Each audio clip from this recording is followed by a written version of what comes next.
Zona, esse programa aqui no canal do Zona Curva para a gente falar sobre política internacional toda semana.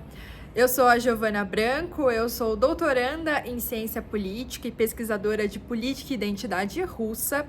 E hoje eu tô aqui para falar sobre os principais acontecimentos desses últimos dias, começando com o turbilhão de coisas do Conselho de Segurança. A gente viu muita coisa rolando lá nesses últimos dias, a começar por uma guerra entre as grandes potências. Claramente foi uma disputa por poder e por influência às decisões que aconteceram na última sexta-feira, no dia 22 de março. Nesse dia, estavam tendo uma reunião do Conselho de Segurança sobre a possibilidade de uma resolução que definisse um cessar-fogo imediato para o conflito em Gaza, que já está aí durando vários meses, começou no dia 7 de outubro do ano passado, já tem um número absolutamente terrível de mortos e feridos, e não existe uma resolução possível para esse conflito no momento, né? Nem palestinos, nem israelenses estão dispostos a negociar nesse momento. Obviamente, existem pressões internacionais para que isso aconteça, mas nesse momento tem sido realmente muito complicado, muito por conta de Israel, né? Israel tem se negado constantemente a fazer negociações, embora alguns líderes do Hamas também tenham dado abertura, mas depois voltado um pouco atrás. Então, essa reunião de sexta-feira tinha esse objetivo de votar esta resolução que previa um cessar-fogo imediato e a retomada de negociações entre as partes. Era uma proposta levantada pelos Estados Unidos. Foi a primeira vez que os Estados Unidos fizeram uma proposta no Conselho de Segurança que definisse esse cessar-fogo. Foi, de fato, algo novo na atuação dos Estados Unidos, muito por conta daquilo que a gente já comentou em outros vídeos, que foi uma mudança de posicionamento norte-americana, né? Os Estados Unidos cada vez mais vêm oferecendo algumas críticas ao governo israelense, tentando aumentar a ajuda humanitária na faixa de Gaza e, de novo, mudando o seu comportamento nesses grandes palcos do sistema internacional, como é justamente o Conselho de Segurança, mas também em outras reuniões no âmbito da ONU. Essa resolução, essa proposta de resolução levantada pelos Estados Unidos foi vetada tanto pela Rússia quanto pela China. Também teve um voto negativo da Argélia, mas eu vou me concentrar nesses dois primeiros votos porque são países que têm justamente o poder de veto, né? Fazem parte dos 5 membros permanentes do Conselho de Segurança, que, portanto, têm o direito de veto de qualquer resolução. Vetando essa resolução, a resolução cai imediatamente. Seria necessário apenas um veto, tivemos 2 para essa proposta dos Estados Unidos. É muito interessante que os demais membros do comitê votaram a favor, com exceção da Guiana, que se absteve, mas que por conta desses 2 vetos, de fato, essa resolução não foi para frente, impedindo, portanto, um cessar-fogo na faixa de Gaza. A Rússia acusou os Estados Unidos de um comportamento hipócrita em relação ao conflito no Oriente Médio no âmbito do Conselho de Segurança. E os russos se referiram a esse comportamento devido aos demais vetos que os próprios Estados Unidos já fizeram ao longo dos últimos meses por conta do conflito em Gaza. Resoluções que foram levantadas principalmente pela Rússia foram vetadas pelos Estados Unidos. E aí agora nos pareceu que o problema da Rússia e da China era muito menos em relação ao texto em si da proposta de resolução, ou mesmo da possibilidade de um cessar-fogo, e muito mais por conta de ter sido uma proposta norte-americana. Então, dentro do Conselho de Segurança, estamos observando claramente uma luta entre as grandes potências, que estão agora batalhando principalmente por influência e, sinceramente, estão agindo igual crianças, né? Na medida em que elas impedem que exista uma resolução pacífica ou minimamente humanitária na faixa de Gaza, permitindo que aquelas pessoas parem de ser bombardeadas diariamente e ficarem nessa luta entre elas uma luta principalmente discursiva, né? Se você levantar a resolução, eu veto, se eu levantar a resolução, você veta. Então, tivemos esse conflito que depois teve algumas, né, esses comentários da Rússia. A China, né, normalmente evita fazer esse tipo de comentário de forma muito direta, mas pelo simples fato de ter seguido a Rússia no veto, já mostra que também tem um posicionamento muito parecido em relação aos Estados Unidos terem levantado essa proposta de resolução agora, né? Por que não antes? Por que não quando esse conflito começou? Por que não quando Israel já teria sido criticada por outros países do mundo, inclusive pela Corte Internacional de Justiça, que, né, acatou o pedido da África do Sul de julgar o caso como genocídio. Esse caso vai ser julgado aí pelos próximos anos, provavelmente, mas já tinham vários sinais que poderiam ter feito os Estados Unidos mudarem um pouco seu posicionamento, eliminando ou pelo menos diminuindo os efeitos daquele alinhamento muito automático com o Estado de Israel. Mas agora parece que isso foi o suficiente, né? Depois de meses de sinais, os Estados Unidos mudaram a sua posição, pelo menos a forma de lidar com o conflito, mas Rússia e China classificaram isso como algo hipócrita. Logo em seguida da votação, o presidente francês Emmanuel Macron avisou que já estaria trabalhando em uma nova proposta de resolução visando o cessar-fogo imediato, que seria uma medida importante, mas a gente pode ver esse cenário de um embate entre essas grandes potências em vários momentos ao longo desses últimos meses. O Antony Blinken também, logo depois da resolução ser vetada, fez um comentário na mídia acusando que Rússia e China vetaram a resolução de forma cínica, única e exclusivamente por ser uma resolução, uma proposta dos Estados Unidos. Eu concordo com ele, acho que no fundo foi exatamente isso que aconteceu, da mesma forma que os Estados Unidos também fizeram no passado. Então, nesses últimos meses, né, em 2023, Rússia e China também vetaram uma outra proposta dos Estados Unidos sobre uma pausa humanitária em Gaza, alegando que essa proposta não refletia os interesses globais por um cessar-fogo. Uma desculpa também bem genérica sobre isso, mas, de novo, eles não precisam, na verdade, dar muita justificativa, eles podem simplesmente vetar. E, em contrapartida, os Estados Unidos já vetaram 3 propostas de resolução no Conselho de Segurança que pediam por um cessar-fogo imediato. Inclusive, uma proposta que tinha o apoio dos países árabes, o que, de novo, nesse cenário, nesse tema, é algo bem difícil. Então, obviamente, agora a gente vai ver um lado culpando o outro pelo fracasso de uma resolução coerente, mas a verdade é que são todos culpados, né? Todos já fizeram essas votações de forma cínica, conforme as palavras usadas pelo Antony Blinken. E depois de todo esse conflito, de todo esse problema no Conselho de Segurança, finalmente, na segunda-feira, no dia 25, nós tivemos uma aprovação de uma proposta de resolução no Conselho de Segurança visando um cessar-fogo imediato em Gaza.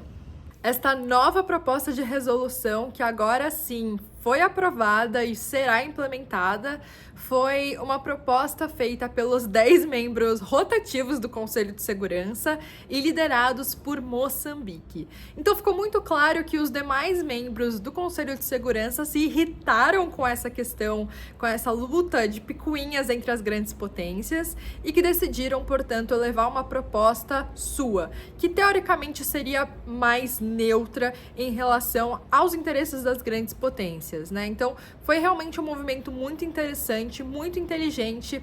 Eu acho que demorou um pouco ainda para acontecer, mas ainda bem que aconteceu. Isso, de fato, vai permitir agora um cessar-fogo. A resolução prevê um cessar-fogo durante o mês do Ramadã. A gente já está no mês do Ramadã, que é um feriado muito importante para os palestinos, para os muçulmanos de uma forma geral. Isso já deveria ter acontecido, né? Se fosse ser implementado durante todo esse mês, já no início de março. Então, perdemos muito tempo, mas pelo menos até agora, o início de abril, teremos um cessar-fogo na região da faixa de Gaza, permitindo um pouco, né, de entrada de ajuda humanitária, um pouco de paz naquela região e visando novamente novas negociações. A resolução também prevê que esse cessar-fogo precisa ser expandido, né? Obviamente, ele se restringe agora a esse momento do Ramadã, um momento sagrado, mas a ideia é que ele consiga ser adicionado ao tempo para que a gente possa ter, de fato, o cessar-fogo nesse conflito, né? Não apenas uma pausa humanitária, mas, de fato, a resolução deste embate entre israelenses e palestinos. Então, finalmente temos essa proposta aprovada e agora a gente vai ter a implementação dela. Lembrando que o Conselho de Segurança é o único órgão da ONU que tem um caráter mandatório. Os demais órgãos da ONU têm caráter apenas recomendatório. Então, se qualquer decisão for aprovada na Assembleia Geral, em que todos os países votam, no fundo é apenas uma recomendação, é explicitamente qual é a tendência global em relação a algum tema. Agora, no Conselho de Segurança, toda resolução deve ser aplicada. Obviamente, tirando com a exceção de que exista algum veto. Dessa vez, finalmente não tivemos um veto de nenhuma das grandes potências que pareceram, portanto, dar uma pausa também neste conflito lá dentro para fazer o que seria mais prudente nesse momento em relação ao conflito no Oriente Médio. Agora a gente vai falar sobre a Rússia. Nós tivemos alguns acontecimentos relevantes na Rússia nesses últimos dias, a começar pelo ataque terrorista que ocorreu nos arredores de Moscou na última sexta-feira, no dia 22 de março. Nesse dia, alguns atiradores, a princípio 4, abriram fogo contra a população que estava em uma casa de shows ali muito próxima à capital russa. Já são mais de 130 mortes confirmadas e mais centenas de feridos que estavam nesse local. Para além dos tiros, também houve um incêndio no telhado dessa casa de shows que desabou e aí, portanto, ainda existe uma busca por corpos ali no local. Portanto, esse número de mortos ainda pode aumentar. Temos ainda pessoas desaparecidas ali naquela região. Logo em seguida do atentado, o Estado Islâmico, a princípio, teria reivindicado a autoria desses ataques, mas a gente ainda não tem uma confirmação de fato sobre isso. Existem várias dúvidas se realmente foi o Estado Islâmico que realizou esse ataque. Uma por conta do tipo de atuação desses terroristas, que a princípio não condiz exatamente com o que a gente estava vendo há alguns anos atrás nos atentados realizados pelo Estado Islâmico, e segundo, porque ainda fica muito estranho o tipo de conversa política que nós temos em torno desse caso. Então, a primeira coisa é o motivo, né, de tudo isso. Obviamente, o Estado Islâmico tem um embate muito grande com a Rússia, muito por conta da atuação russa, sobretudo na Síria, a gente sabe disso, os russos apoiam o governo do Bashar al-Assad, permitiram que ele continuasse no poder esse tempo todo e mantém uma presença militar muito expressiva ali naquela região. Mas a Rússia, de fato, fez uma atuação mais presente na Síria, sobretudo em 2013, 2014. Particularmente, eu acho que não é isso que explica o timing desse ataque em Moscou agora, né, em 2024. Então, parece haver mais algum tipo de motivo. O Putin, logo em seguida desse ataque, fez um comentário dizendo que os suspeitos presos, até agora foram 11 suspeitos presos, incluindo os 4 atiradores, que foram capturados por agentes da FSB, que é a Polícia Secreta Russa. O Putin teria feito um comentário dizendo que esses suspeitos estariam fugindo depois do ataque para a fronteira da Ucrânia e que, portanto, haveria algum tipo de participação ucraniana nesse ataque. Obviamente, o governo russo se beneficia dessa narrativa, na medida em que também no dia 22, a Rússia pela primeira vez declarou guerra à Ucrânia. Durante esses 2 anos de conflito, a Rússia utilizou o termo Operação Militar Especial para se referir ao que estava acontecendo no cenário de batalha ucraniano. Inclusive, passou uma lei dizendo que qualquer pessoa que falasse sobre o termo guerra poderia levar até 15 anos de prisão. Mas, nessa última semana, houve, portanto, essa mudança discursiva nos políticos russos, dizendo pela primeira vez que eles estavam, sim, em estado de guerra contra a Ucrânia. É importante dizer o que isso significa na prática, né? Para além de uma mudança discursiva, a Rússia agora assumir que está em guerra significa que ela pode recrutar os seus reservistas, né? Primeiramente, aumentando de forma bem significativa o número do seu contingente militar, o que poderia ganhar, né, dar-se uma grande vantagem no campo de batalha, mas também o que isso significa em termos domésticos e sociais, principalmente. Nós já sabemos que, durante esses últimos 2 anos, grande maioria dos soldados russos que foram para o fronte de batalha na Ucrânia vinham de origens das repúblicas muçulmanas russas. Repúblicas que têm um tipo de relação bem complicada com Moscou. Se a Rússia, portanto, pode agora recrutar mais pessoas, é possível que siga essa tendência de continuar recrutando homens que vêm dessas repúblicas, e não os homens russos étnicos que vivem nas grandes cidades russas, como Moscou e São Petersburgo. Me parece que isso seria um motivo bem relevante para algum tipo de atentado, tanto do Estado Islâmico, se a gente seguir essa narrativa de que de fato foi o Estado Islâmico, quanto de propriamente grupos mais extremistas muçulmanos que vivem na Rússia, né? A Rússia é um país multinacional e multirreligioso também. E tem uma dificuldade muito grande de lidar com as outras nacionalidades e as outras religiões.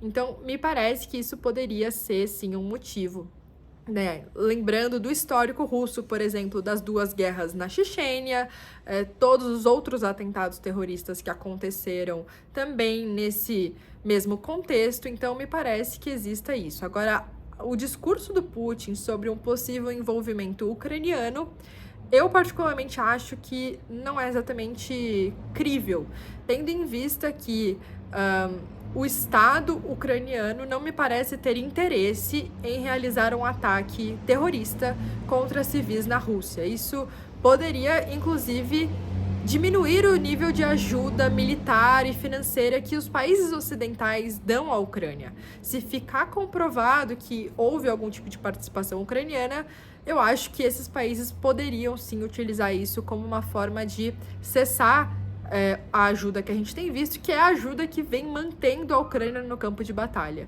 A Ucrânia só consegue resistir hoje por conta dessa injeção constante de armas e dinheiro vindas do Ocidente. Então, não acho que tenha algum tipo de participação do Estado ucraniano por conta dessas razões, mas, obviamente, pode ser que exista a participação de talvez algum grupo extremista de cidadãos ucranianos, é possível sim.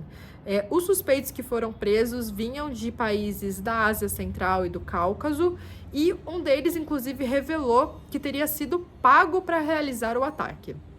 Por conta dessa informação também, acho que não se encaixa muito com a atuação do ISIS, né, do Estado Islâmico. Embora a gente tenha falado já sobre um novo braço armado do ISIS, que atualmente luta, por exemplo, contra o Talibã no Afeganistão, em diferentes regiões do Afeganistão.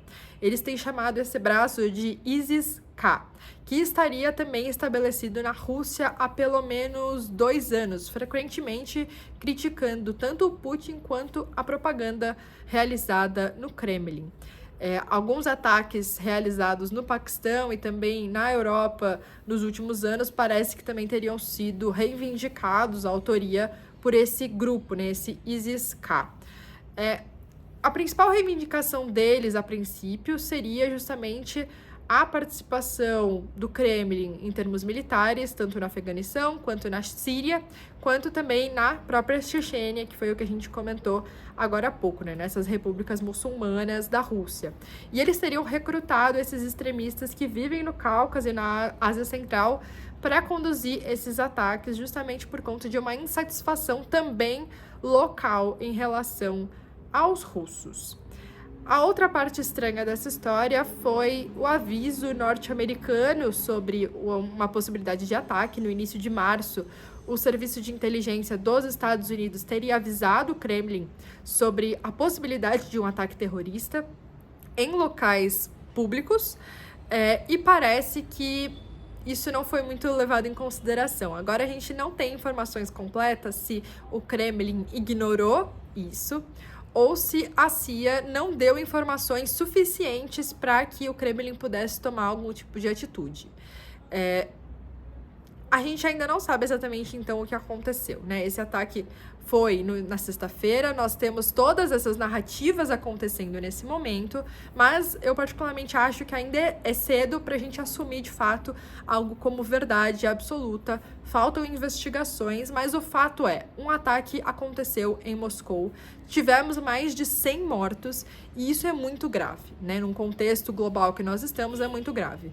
E isso, inclusive, também levantou algumas preocupações com outros locais do mundo, principalmente agora com a França. A França, que já é, né, um alvo bem recorrente de ataques terroristas ao longo dos últimos anos e que vai agora, nesse ano, sediar as Olimpíadas. Então, emergiram, nesses últimos dias, algumas preocupações sobre o policiamento em Paris, principalmente, justamente tentando agora, né, entender se o que vai acontecer agora é uma tendência de ataques terroristas em toda a Europa ou se foi realmente um evento mais isolado, voltado para a Rússia. Mas ainda vamos acompanhar de novo essa história. Provavelmente no vídeo da semana que vem teremos mais algumas informações sobre tudo isso. Outra coisa que aconteceu na Rússia, também na sexta-feira, foi um dia bem agitado para a política russa, foi o aumento de membros do que a Rússia chama de lista de grupos extremistas. Dessa vez, o que entrou, né, nessa lista de grupos extremistas foram os movimentos LGBT. A Rússia incluiu esses movimentos de uma forma bem ampla, bem genérica, sendo muito difícil, portanto, entender quem que pertence e quem não pertence a esse grupo, a essa lista que inclui terroristas e extremistas dentro do Estado russo e que pode, por exemplo, gerar o bloqueio de contas bancárias ou mesmo perseguição dentro da Rússia. Algo bem complicado quando a gente fala de um Estado repressivo, né? Essa decisão da Rússia foi decorrente de uma decisão da Suprema Corte russa em novembro do último ano, em 2023, que teria determinado que esses movimentos LGBT deveriam ser considerados extremistas, também seguindo uma petição do Ministério da Justiça na Rússia.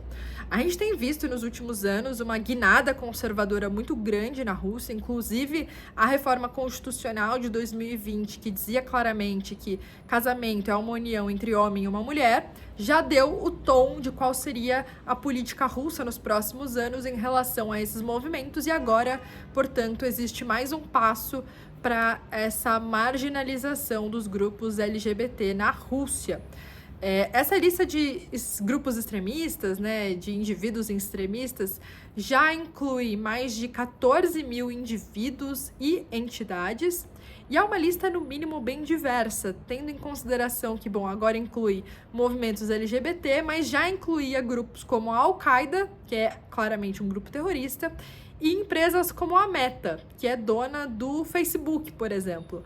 Então, a gente tem aí um grupo bem estranho, que, na verdade, poderia ser considerado menos um grupo, né, uma lista de grupos extremistas e mais uma lista de opositores diretos ao Kremlin, porque, no fundo, é disso que se trata. Desde que começou o conflito na Ucrânia, essa lista foi só aumentando, mais indivíduos e mais grupos foram colocados ali, enfim, mais direitos civis também foram caçados na Rússia, o que a gente também mostra essa onda de conservadorismo durante o governo do Vladimir Putin. Nós tivemos também, em relação a esses grupos LGBT, outros episódios relevantes e preocupantes na Rússia, como, por exemplo, a proibição de qualquer propaganda gay para crianças em 2013, e agora isso também se estendeu para adultos, então qualquer tipo de manifestação afetiva entre dois homens ou duas mulheres pode levar à prisão lá na Rússia.